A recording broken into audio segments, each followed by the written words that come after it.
ଅଗାଧୁଆ ହୋଇ ଯଦି ଫୁଲ ତୋଲୁଛନ୍ତି ତେବେ ଏହି ଭିଡ଼ିଓକୁ ନିଶ୍ଚୟ ଦେଖନ୍ତୁ। ଫୁଲ ତୋଳିବାର ନିୟମ। ନମସ୍କାର ଦର୍ଶକ ବନ୍ଧୁ, ଆଜିର ଭିଡ଼ିଓରେ ଆପଣମାନଙ୍କୁ ସମସ୍ତଙ୍କୁ ସ୍ୱାଗତ। ତ ଚାଲନ୍ତୁ ଭିଡ଼ିଓଟି ଷ୍ଟାର୍ଟ କରିବା। ଆଜିର ଭିଡ଼ିଓରେ ଆମେ ଜାଣିବା ଫୁଲ ତୋଳିବାର ନିୟମ।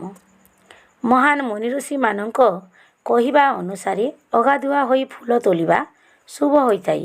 ଆଉ ଅନ୍ୟ ମୁନି ଋଷିମାନେ କୁହନ୍ତି ଅଗାଧୁଆ ହୋଇ ଫୁଲ ତୋଳିବା ଅଶୁଭ ଅଟେ। ତ ସହସ୍ର ଲୋକଙ୍କ ସହସ୍ର କଥା, କିନ୍ତୁ ଯଦି ଫୁଲ ତୋଳିବାରେ କିଛି ନିୟମ ପାଳନ କର ତେବେ ଏହାର ଶୁଭ ଫଳ ମିଳିଥାଏ ଆଉ ଭଗବାନ ଶ୍ରଦ୍ଧାର ସହ ଫୁଲ ଗ୍ରହଣ କରିଥାନ୍ତି। ନମ୍ବର 1, ଶାସ୍ତ୍ର ଅନୁସାରେ ଯଦି ନିଜ ଘରେ ଫୁଲ ଗଛ ନାହିଁ ତେବେ ଅନ୍ୟ ଘରୁ ଫୁଲ ତୋଳୁଛନ୍ତି ତେବେ ଘର ମାଲିକଙ୍କୁ ଅନୁମତି ମାଗି ଫୁଲ ତୋଳନ୍ତୁ, ନହେଲେ ଗଛକୁ ମୁଣ୍ଡିଆଟିଏ ମାରି ଫୁଲ ତୋଳିବା ଉଚିତ। ନମ୍ବର 2, ଚପଲ ପିନ୍ଧି କିମ୍ବା ଦେହରେ ତେଲ ଲଗାଇ ଫୁଲ ତୋଳିବା ବାରଣ ଅଟେ। ନମ୍ବର 3, ଅଗାଧୁଆରେ ଫୁଲ ତୋଳିବାରେ କୌଣସି ଖରାପ ନୁହେଁ, କିନ୍ତୁ ମୁହଁ ହାତ ଗୋଡ଼ ଧୋଇକି ତୋଳିବା ଉଚିତ। ନମ୍ବର 4, ରାତ୍ରି ସମୟରେ ଅଗାଧୁଆ ହୋଇକି ଫୁଲ ତୋଳିବା ପାଇଁ ଅନ୍ୟ ସଫା ବସ୍ତ୍ର ପରିଧାନ କରି ଫୁଲ ତୋଳନ୍ତୁ। ନମ୍ବର 5, ସୂର୍ଯ୍ୟପରାଗ, ସୂର୍ଯ୍ୟଗ୍ରହଣ ଏବଂ ଶୁଦ୍ଧିକ୍ରିୟା ଦିନ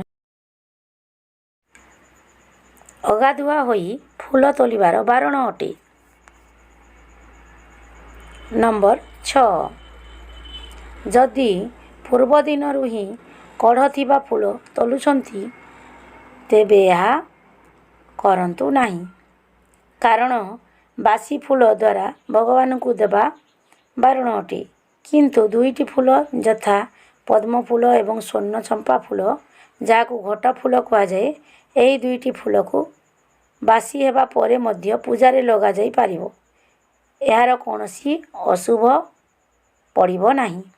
ନମ୍ବର 7, ଯଦି ଗାଧୋଇକି ଫୁଲ ତୋଳୁଛନ୍ତି ତେବେ ଏହି 3ଟି ମନ୍ତ୍ର କହି ତୋଳିପାରିବେ। ତାହା ହେଲା ଓଁ ବରୁଣାୟ ନମଃ, ଓଁ ବାମାୟ ନମଃ, ଓଁ ପୃଥିବୀ ନମଃ। ନମ୍ବର 8, ସନ୍ଧ୍ୟା ସମୟରେ ତୁଳସୀ ପତ୍ରକୁ ରବିବାର ଦିନ ଏବଂ ସଂକ୍ରାନ୍ତି ଦିନ ଅଗାଧୁଆ ହୋଇ ସମ୍ପୂର୍ଣ୍ଣ ବାରଣ ଅଟେ। ତୁଳସୀ ପତ୍ର ତୋଳିବା ସମୟରେ 3 ଥର ତାଳି ମାରିବେ ଆଉ ଓଁ ବିଷ୍ଣୁ ବିଷ୍ଣୁ ବିଷ୍ଣୁ ନାମ ଉଚ୍ଚାରଣ କରିବା ପରେ ବିନା ନଖ ଲଗାଇ ପତ୍ର ତୋଳିବେ।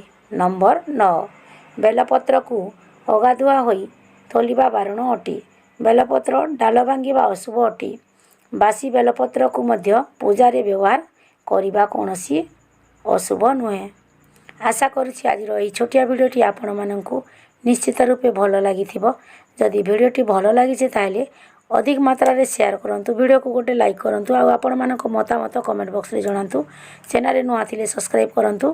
ଆଗରୁ ସବସ୍କ୍ରାଇବ୍ କରିଥିଲେ ବହୁତ ବହୁତ ଧନ୍ୟବାଦ। ରହିଲି, ଜୟ ଜଗନ୍ନାଥ।